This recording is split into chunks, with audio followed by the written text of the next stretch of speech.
আমি রেডি হয়ে গেছি ও বাড়ি যাওয়ার জন্যে। তা সবার ফার্স্ট আমি তোমাদেরকে কেকটা দেখাই। আমি চলে এসেছি মামের বাড়িতে। এবার এসে একটু রং ঢং করে নিলাম, এটা তো ম্যান্ডেটারি। এরপর দেখো আকাশের এই অবস্থা, এত অবধিও ঠিক ছিল, এরপর এই শুরু হলো। এসবের মধ্যে আমি একটু ঘুমিয়ে পড়েছিলাম, ঘুম থেকে উঠে দেখো প্যাটিস আর চিকেন পকোড়া এসে হাজির। এরপর মাম ভাইয়ের অর্নামেন্টসগুলো দিল, ওর ব্রেসলেট, চেন। এবছরে মাম ওকে আংটি গিফট করেছে, তো সেইগুলোই ওকে আমি একটা একটা করে পরিয়ে দিচ্ছিলাম। ফার্স্টে চেন, আর ও তো একটা ছাগলও কিছুই পরবে না, ওকে চেন তারপর ব্রেসলেট এইগুলোই সব পরিয়ে দিচ্ছিলাম। পরতে চাইছিল না, তাও জোর জবরদস্তি যতটা পরানো যায়।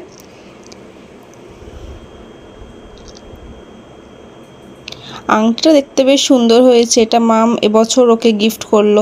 আমাকেও আমার বার্থডে টার্সেল দিয়েছিল, আর ওকেও আংটিটা একসঙ্গে দিল। এরপর শুরু হলো আশীর্বাদের পালা। ফার্স্ট দাদু ওকে আশীর্বাদ করলো, তারপর সবাই ওকে একে একে আশীর্বাদ করছে। এবার মাম এলো আশীর্বাদ করতে।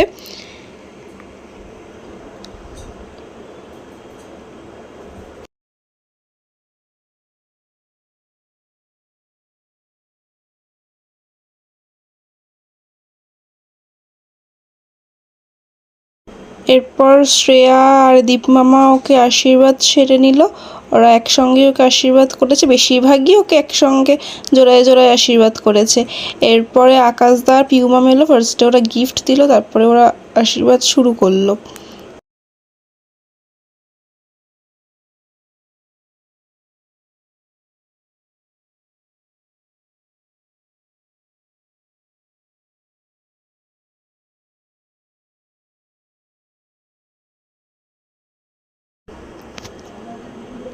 এরপর সায়নও ওকে আশীর্বাদ করলো, আর সায়ন আশীর্বাদ করলে তো ছ্যাবলামিও মারবেই, ওকে টাকা দেবে কি দেবে না সেটা ভাবছিল।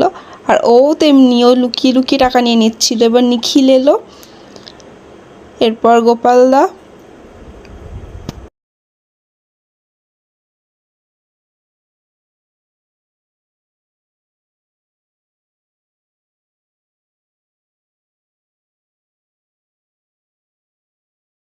তারপর মা আশীর্বাদ করলো ওকে।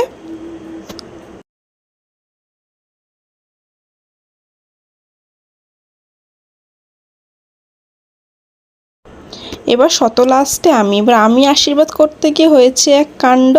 সেটা হচ্ছে, ও বিষম খেয়েছিল, কোনো একটা কারণে বিষম খেয়েছিল, এবার সেটাকে নিয়ে সবাই শুরু করেছিল।